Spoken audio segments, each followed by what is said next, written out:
Clara's hands trembled as Victoria's voice sliced through the elegant wedding garden like a knife. She's not his fiancée, she's just a hired act. Victoria sneered, holding up her phone like a smoking gun. Desperate broke and pretending. And you all fell for it. Gasps rippled through the crowd. Elias stood frozen for a heartbeat, eyes locked on Clara's wide with fear, but brimming with dignity. In that moment, he could have denied everything, protected himself, protected his image. But he didn't. Instead, he took her hand, turned to the stunned faces around them and said, "I love Clara Emerson." This may have started as a lie, but what I feel for her is the truest thing I've ever known. That's where everything changed, not just for them, but for everyone who witnessed it.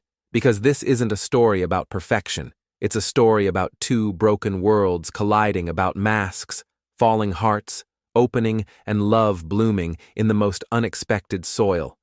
So if you're ready for a story that's equal parts tender and triumphant, a journey from pretending to something real, make sure to like, share, and subscribe to Soul-Stirring Stories.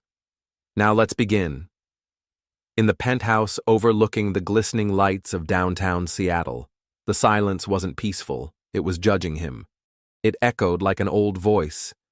For a man with an empire in the palm of his hand, why can't you seem to hold your own life together? Elias Maddox, 41 years old and the enigmatic CEO of Maddox Technologies, stood by the towering glass window, one hand in his pocket, the other brushing his thumb over the face of his vintage leather watch. Not because he was running late, he never was, but because a part of him already regretted what he was about to do. Across the sleek gray floors and the still air perfumed with fresh-cut eucalyptus, he waited for her. The woman who would pretend to be his fiancée for 72 hours, long enough to make it through his younger brother's wedding. In the quiet, expensive enclave of Willow Ridge, Elias didn't like games, but this wasn't about affection. It was about armor. A way to endure his mother's never-ending, "You need someone" speeches, and most of all, to keep his ex Camilla Sinclair from thinking she could find a way back in. He imagined the woman as someone who blended into the background. Tidy, rehearsed. Probably polite in a way that made conversation forgettable. But then the elevator chimed. Jade, his sharp and always composed assistant, stepped out first. Behind her a woman emerged and Elias's plan began to fall apart. She didn't look like someone pretending she wore a dusk blue dress unadorned but graceful, and her rich brown hair framed a face that wasn't striking in the way magazines demanded, but in the way memory insisted on keeping. Her eyes, however, were what made him pause, green, wide, and calm, in a way that told him she saw more than people usually wanted. Noticed, "Elias," Jade said softly, pulling him back. "This is Clara Emerson." Clara gave a gentle nod and held out her hand. "You must be Elias. Thanks for agreeing to this strange arrangement." Her voice was steady, even kind, no play acting, yet just truth. Elias shook her hand, and for the first time in a long time, his carefully built certainty slipped just a little. Maybe he thought this wasn't going to go the way he expected. She didn't walk into the room. She settled into it like she belonged there, and when her eyes lifted to meet Elias's, there was no hesitation. Only quiet curiosity and something else, something daring.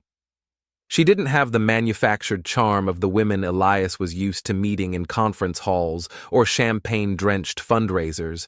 Her beauty wasn't refined, it was honest, light in the way it lived in her smile, the kind of beauty that didn't beg for attention but somehow always held it. Mr. Maddox, Jade's voice broke the pause between them, professional as ever. "This is Clara Emerson." Clara stepped forward, hand outstretched. "It's good to meet you, Mr. Maddox. Or, should I say, Elias." Her tone was warm, unscripted. He took her hand. It was firm, steady. "Elias is fine," he said, though his voice caught on something unfamiliar. "Thanks for agreeing to this arrangement." Even as he said it, he questioned whether she was a solution or a beautiful new problem. Just 3 evenings earlier, he had been pacing his glass-walled office, city lights bleeding into the night. His mother had sent another one of her notorious emails, this one laced with thinly veiled excitement about lovely, accomplished women she couldn't wait for him to meet at his brother Nathaniel's upcoming wedding in Willow Ridge. That alone would have been enough to rattle him. But then Jade confirmed that Camilla Sinclair, the woman Elias had spent nearly half a year detaching from, would be at the wedding too, and not alone. "I can't do another weekend like this," he had muttered, dragging a hand down his face. "My mother will treat it like a matchmaking marathon, and Camila will be performing an opera for attention." Jade waited calm. "So, what do you need a fiancé?" he said finally. "A fake one. Just long enough to get through the wedding. Someone believable. Someone who won't make this harder than it already is." Jade, who could summon miracles in under an hour, had raised an eyebrow. "Ground rules." "Smart poised, doesn't stir the pot," he replied, "and I'll pay whatever it takes." 3 days later, she found Clara Emerson, across town in a quiet, book-scented corner of the Queen Anne district. Clara stood motionless in her grandmother's old bookstore, the Story Lantern. The place smelled of cedar rain and memory. It had been her second home since childhood, but in her hands now was a letter. The new owners of the building had sent notice the lease was up. If she wanted to renew, she'd need to pay triple the previous rent and a deposit of $15,000, all within 6 weeks. Her best friend and part-time shop assistant, Finn Harper, read the letter over her shoulder and let out a low whistle. "We barely scrape by paying the bills, Clara. There's no way we can swing that." Clara didn't answer. Her eyes were still on the page, but her heart had drifted somewhere else to the past. To her grandmother's humming her stories, her warmth. She had never cared for corporate things. She was an illustrator, an artist who lived modestly but richly in spirit. But for the first time, passion wasn't enough. She was on the brink of losing the place she loved most. And then her phone rang. A calm voice on the other end introduced herself. "This is Jade Thatcher. I work with Elias Maddox. He has a unique request, and we believe you might be the perfect fit." Clara had laughed nervously. "You must have the wrong person." But Jade didn't waver. "Actually, Miss Emerson, I think we've got it exactly right." It still felt surreal. Pretend to be a billionaire's fiancé for a long weekend, a stranger. A wedding, a performance, and a paycheck that uncannily matched the exact amount Clara needed to save. The Story Lantern, $15,000. At first, she laughed out loud on the phone. "You're joking," she'd said to Jade. "I'm not an actress. Or a fantasy for hire." But when the call ended and she looked around the quiet bookstore, the peeling wallpaper, the shelves heavy with stories no one had read in years, her laughter faded into silence. That night she barely slept. She and Finn sat on the floor of the shop, cross-legged between the poetry and the memoirs, weighing dignity against desperation Finn had resisted at first. Fiercely. But even he had to admit they were out of options. The next morning, Clara met Jade at a tucked-away cafe off Chestnut Avenue. The contract was detailed boundaries, schedule, confidentiality clauses, no touching beyond social gestures, no prying into Elias's personal affairs, and when it was over, it would be as if she'd never been there. "Just 3 days," Jade said gently, sliding the folder across the table. "You can walk away after that with your bookstore intact." Clara signed. They met formally the day before departure at Elias's penthouse. The view from his floor-to-ceiling windows was breathtaking. The atmosphere less so. Elias handed her a leather-bound binder with meticulous notes, a timeline of their fictional courtship profiles on family members, a curated list of shared memories that included a suspiciously bland story about meeting at a fundraising gala. Clara skimmed through it and frowned. This reads like a bad soap opera. Elias looked up, startled. She tilted her head, her tone light but direct. "Wouldn't it be more believable if we met in some way that wasn't so pre-packaged? Like, I don't know, I spilled coffee on you at an art exhibit, He blinked. Then, to her surprise, a reluctant smile tugged at the corner of his mouth. Better than your idea of love at first sight. Infinitely, she said. They sat at the kitchen island for nearly an hour after that, rewriting their origin story together. She teased out details, making him laugh once, an actual unguarded laugh. And for a moment, Elias Maddox didn't look like a CEO trying to outmaneuver the world. He looked human. Tired, maybe, but human. By the time they stepped into the waiting car bound for Willow Ridge, Clara had memorized most of their script. But she wasn't thinking about that as the car pulled away from the curb. She was watching the trees blur past her sketchbook open on her lap. She wasn't nervous. She was curious. Elias, meanwhile, tapped through emails and spreadsheets, his body angled ever so slightly away from her. Clara didn't mind. She'd learned to find quiet in other people's silences, but then he glanced at her notebook. Something about the fast, fluid pencil strokes caught his attention. "What are you drawing?" he asked. Breaking the silence, she looked up, surprised. "Just this." She turned the sketchbook slightly. A study in movement and light, the arching branches, the amber and crimson leaves, the shimmer of afternoon sun through a moving window. He studied the lines. "It's beautiful," she smiled. "It's just the way I see things." For the next 20 minutes, the air between them softened. He asked about her work, children's books, illustrations, the way she'd always believed art could heal. She asked about his company, not numbers, but ideas. "What's the part of your work that still makes your heart race?" He paused, thrown by the question. No one ever asked him that, but somehow he found himself answering. And for a while, the car moved silently through the golden corridor of fall. Two strangers talking like old friends. Elias wasn't used to people keeping up with him in conversation. Not really. But Clara did more than that. She kept pace, asked sharp questions, and tilted her head when he spoke about predictive AI, like she genuinely wanted to understand, not just nod along. When they passed an old stone building tucked between the trees, Clara murmured something about the archways, Romanesque influence. I think she said absently. Elias glanced at her, surprised. "You know architecture?"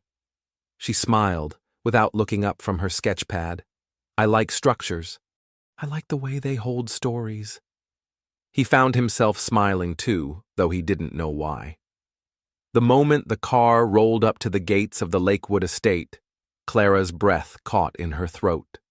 It was less a resort and more a dream carved from marble and time, towering turrets, ivy-covered balconies, and the endless shimmer of Lake Willow Ridge stretching just beyond the gardens, a place where wealth whispered, not screamed.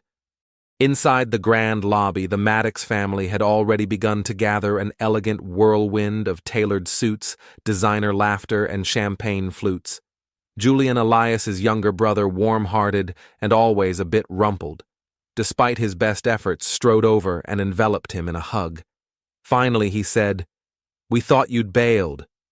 Then he turned to Clara. "And you must be Clara. I've heard so much about you." Clara raised an eyebrow with a smile, already sensing the fib. "All good things." I hope Sophie Julian's fiancé appeared next with a soft embrace for Clara and a welcome that felt genuine. "We're so happy you're here," she whispered. "Thank you for doing this." But then the energy in the room shifted. Vivian Maddox, she glided across the floor like an empress, platinum hair, immaculately styled pearls, resting at her throat like armor, and eyes that missed nothing. Clara felt the weight of her gaze before she even spoke. "So," Vivian said, voice smooth and sharp, "you're Clara Emerson. Odd. Elias has never mentioned you." Clara held her posture calm and open. "It's a pleasure to meet you, Ms. Maddox." "And what do you do, Clara?" "I'm a freelance illustrator," Clara replied simply, offering a smile that was more steel than sugar. Vivian's eyebrow arched. "An artist? How romantic." The interrogation continued, questions wrapped in lace but laced with barbs, her education, her parents, whether her work was sustainable. Clara, with poise she didn't know she possessed, navigated each one with ease. She shared gentle anecdotes about her grandmother's bookstore, sidestepped financial inquiries with elegant redirects, and all the while Elias stood silently beside her, stunned by her quiet power. For the first time since this charade had begun, he felt not just relief, but awe. Of course, the calm didn't last. Vanessa Crane arrived like frostbite in crimson silk, sharp smile, colder eyes. She breezed past Clara as though she were furniture, then hooked an arm through Elias's Eli. She purred, still, as serious as ever. Elias stiffened.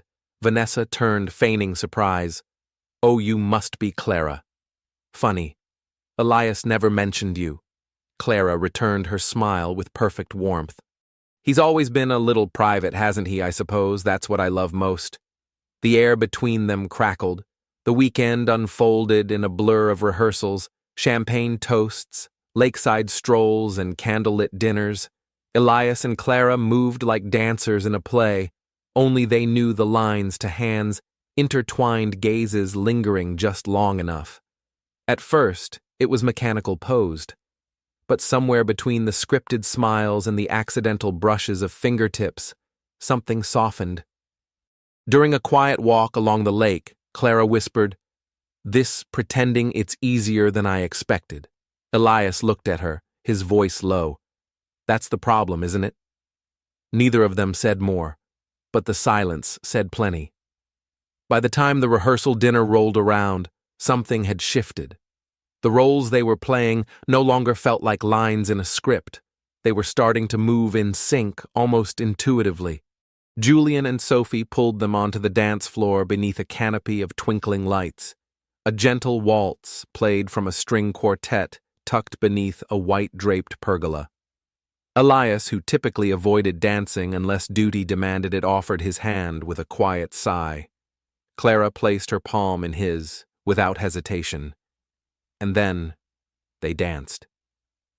She moved with ease, light on her feet, graceful in a way that made Elias forget this was supposed to be fake.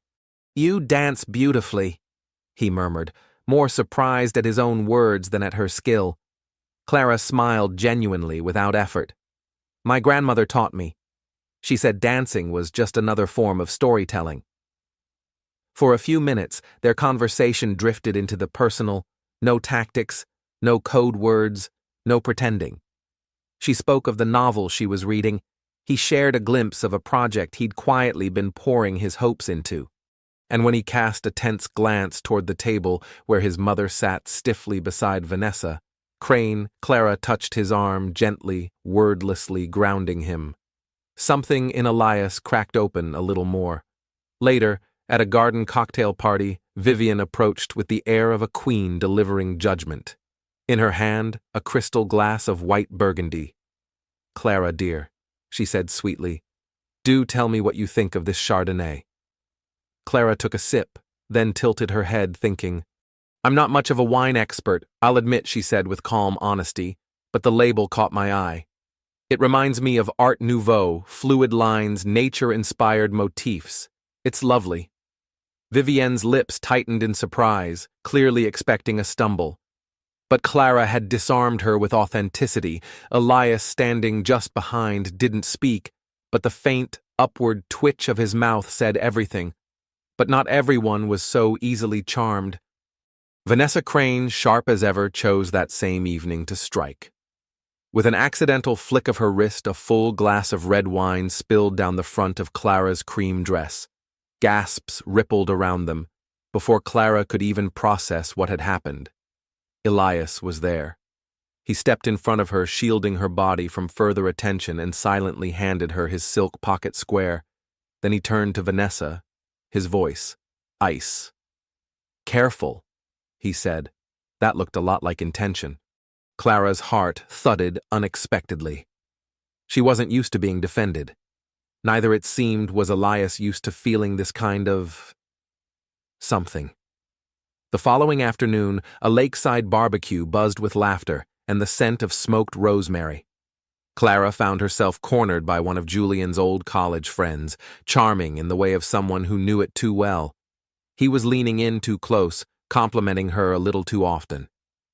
That's when Elias appeared again. He slid an arm around Clara's waist smoothly. Cutting in. "Sorry," he said to the man with a tight smile. "Private conversation."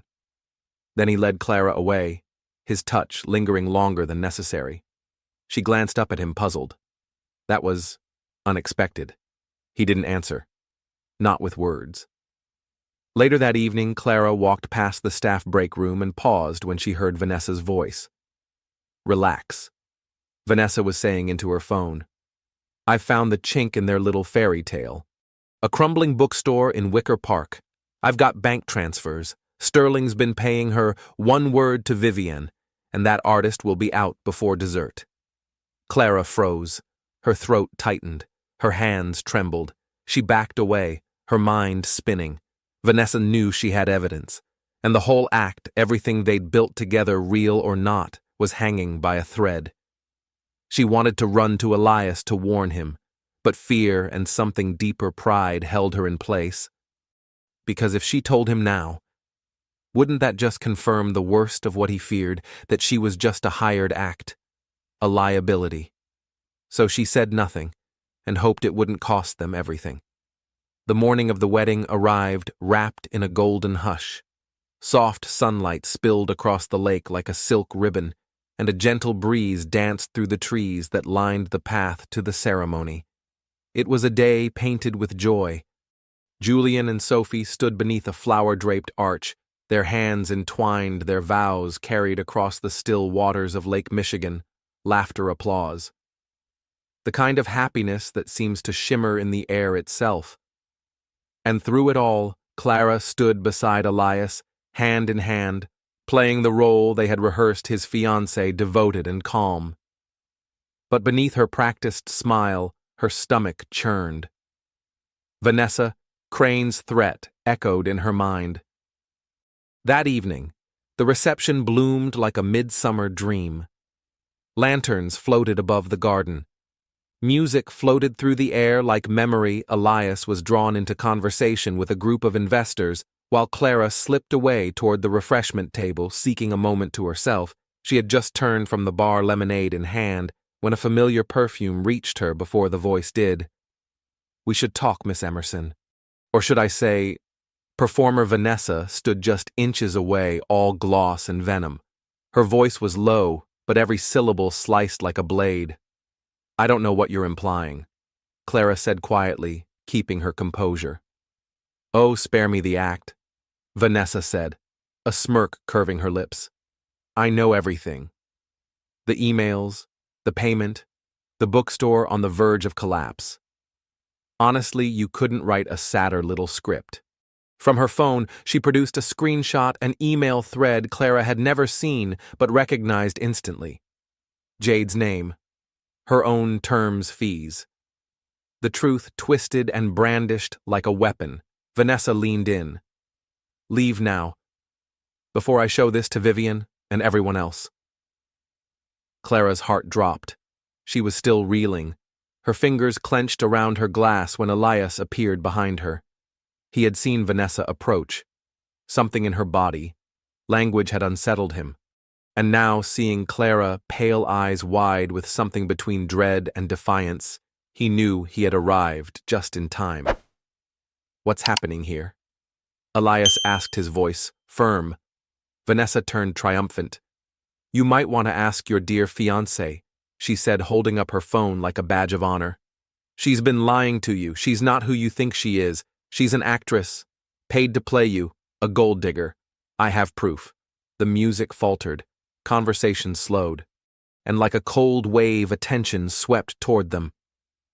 Vivian Maddox was among the first to step forward, suspicion written all over her elegant features.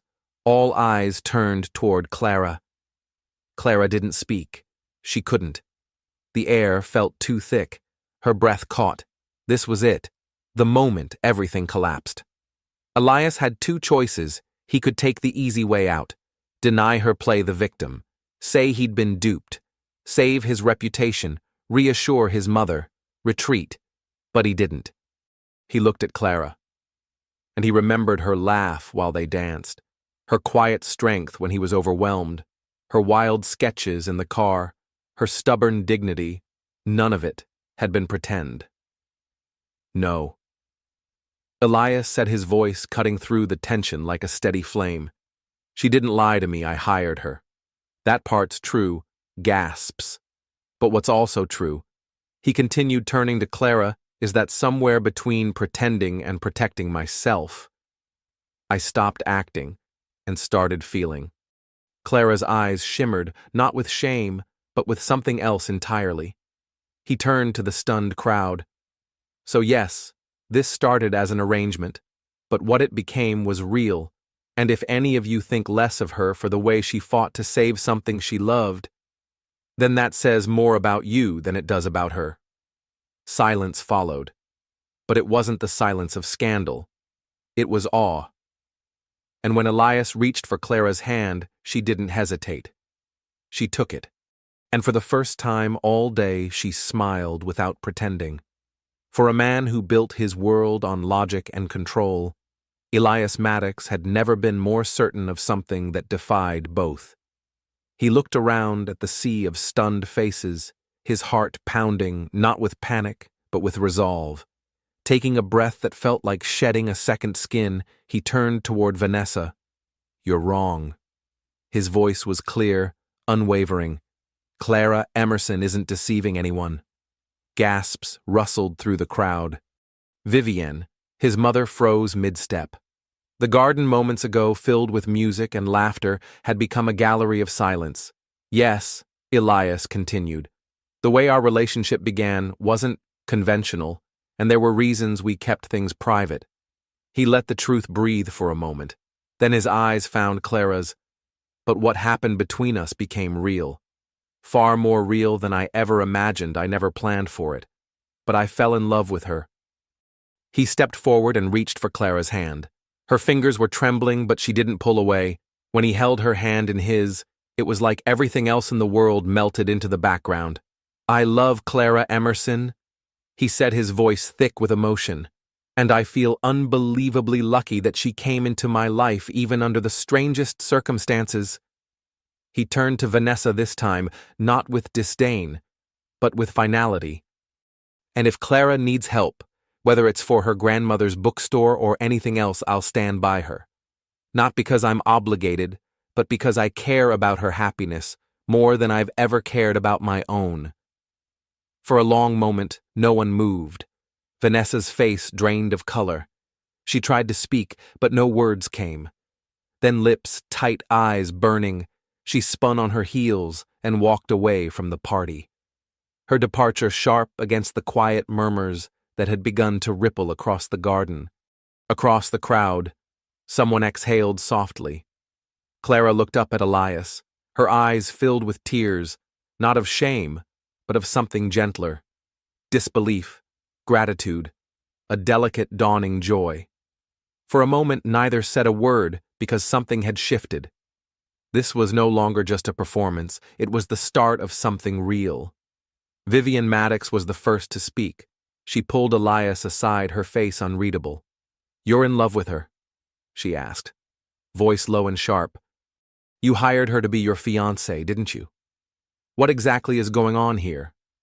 Elias didn't flinch. I did hire her, he said, honestly. But I never expected to feel the way I do now. He looked straight into his mother's eyes, not with defiance, but with conviction. I love her, Mom. Her brilliance, her kindness, the way she sees the world. I know it's not what you expected, but what I feel for her is real. Vivienne's eyes narrowed, searching his expression for cracks, but there were none. For perhaps the first time she saw her son not as the man molded by boardrooms and legacy, but as someone who had finally chosen his own path. And that truth was harder to argue with than anything she had prepared to say. Vivienne didn't respond right away. Her mouth opened slightly as if ready to voice another sharp objection, but no words came. Finally, she nodded once curt and distant. I need time to process this, Elias. It wasn't approval, not yet, but it also wasn't rejection. When Elias turned back toward Clara, he was met by warm smiles. I knew it, Noah said with a grin, clapping his brother on the back.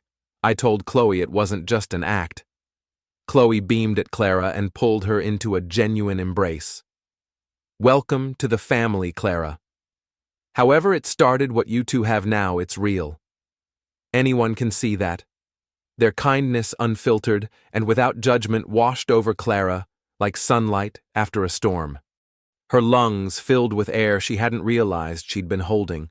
The whispers were still there, fluttering like moths at the edge of the party, but they were different now, laced with curiosity, with admiration, with a touch of romance. Clara floated between relief and disbelief. Elias's confession had been so sudden, so public, and so deeply sincere that she hadn't yet had time to grasp it all. That night, as the resort returned to quiet and the last of the laughter faded into the soft hush of lapping waves, Elias found her by the lake. Moonlight spilled across the water in silver ribbons. They walked in silence closer now, not out of necessity, but choice. The space between them, no longer a script, but a question. A hope Clara was the first to speak Elias. Her voice cracked slightly, betraying the uncertainty under her calm. What you said today, was it real? He stopped walking and turned to her, the pale light softening his features in a way the world rarely allowed. It was the truest thing I've said in a long time. He took a step closer. I know how this all began. A contract. A lie. My lie. And I'm sorry for that. I never should have dragged you into my mess just to escape pressure. But then somewhere along the way, pretending stopped feeling like pretending. He reached out his fingers, brushing a strand of hair from her cheek, with a tenderness that said more than words. Could I care about you, Clara? Your passion, your honesty, your strength.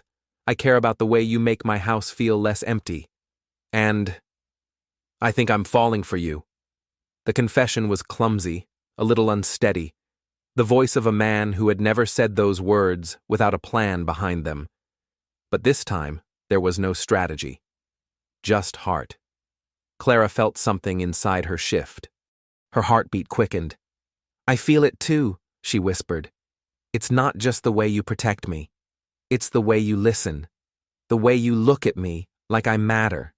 I didn't expect it. But I want this too. She hesitated. But we live in different worlds. I fix broken spines in old books. You close 8-figure deals before breakfast. I'm afraid this feeling won't survive the real world. Elias reached into his jacket and pulled out an envelope. Inside was a check. $15,000, he said. It's what I owe you. What we agreed on. He placed it in her hand, gently folding her fingers over it. But this, he added softly, this isn't goodbye. It doesn't have to be. I want to know who you are without a script between us. No more roles, no more pretending. He looked into her eyes. Not as a businessman, but as a man, simply asking for a chance. Clara Emerson. He said, his voice quiet, but firm. Will you let me take you on a real date? She stared down at the envelope for a moment, then back at him. He wasn't pushing. He wasn't negotiating. He was simply offering his heart and waiting truly, waiting for her to decide what to do with it. Back in Chicago, the rhythm of everyday life quickly swept them into separate currents.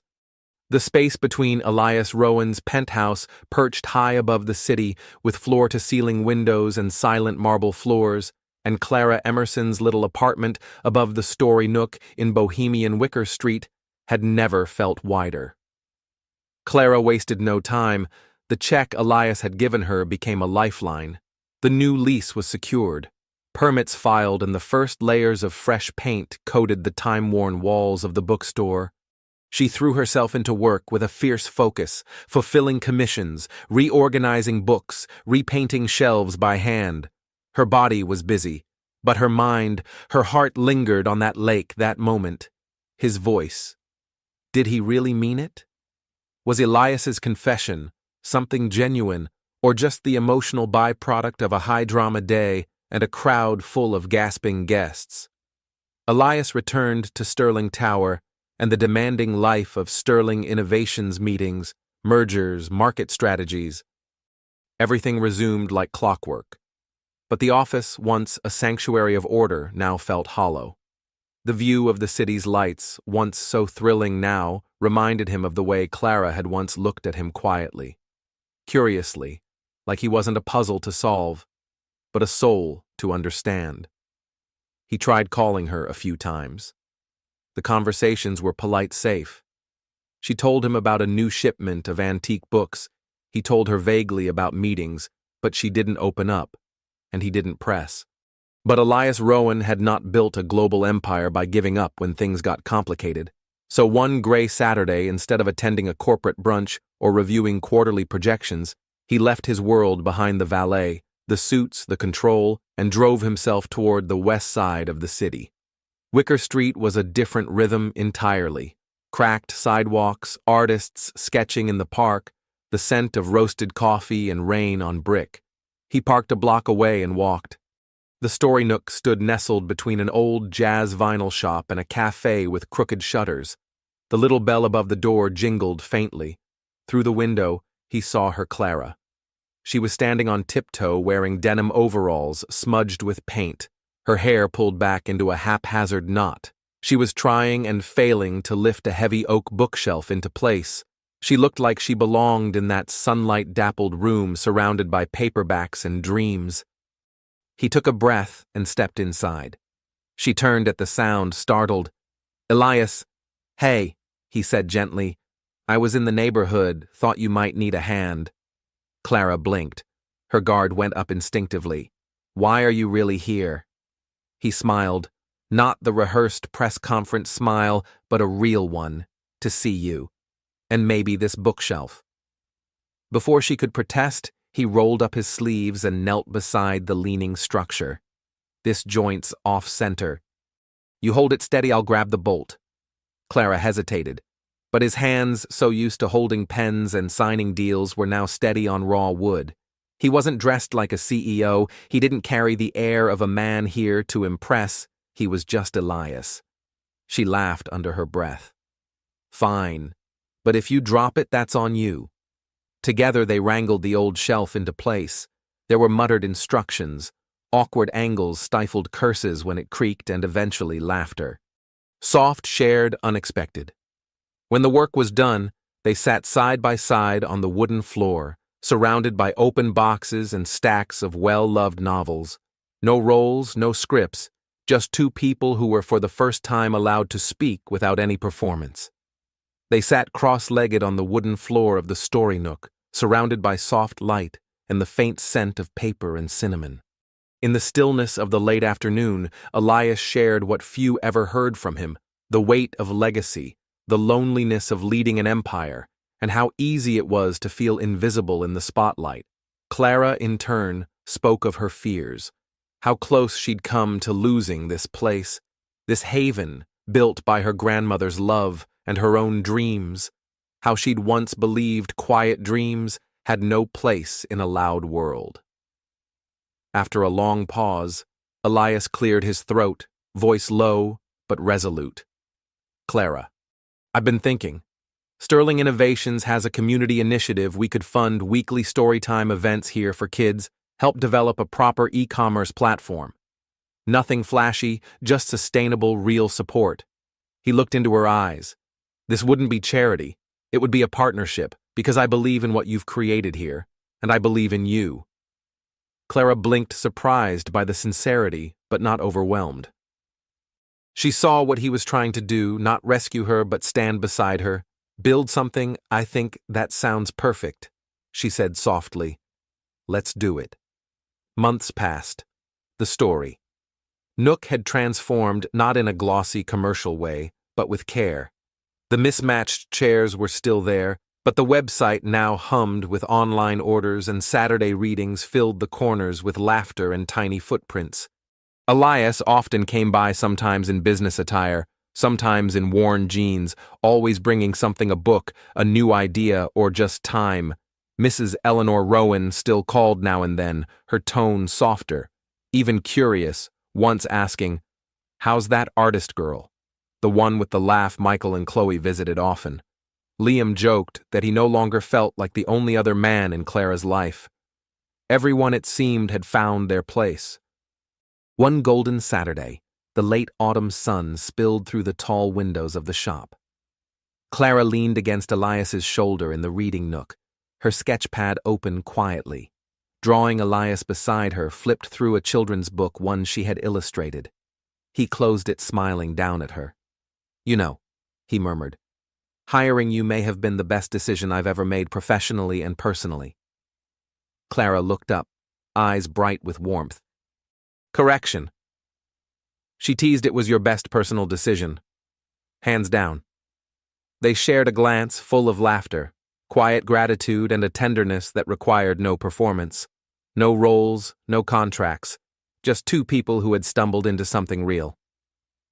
The bell above the shop door chimed softly as new customers walked in, bringing with them the crisp scent of autumn leaves and the hum of stories waiting to be told. But Elias and Clara didn't move. They stayed there, present, grounded hearts, full hands intertwined, because sometimes love doesn't arrive with a spark. Sometimes it begins with a quiet agreement and blooms in the slow, deliberate turning of a page. In a city where power often outshouts sincerity, and love is rarely more than a fleeting promise, they found something real.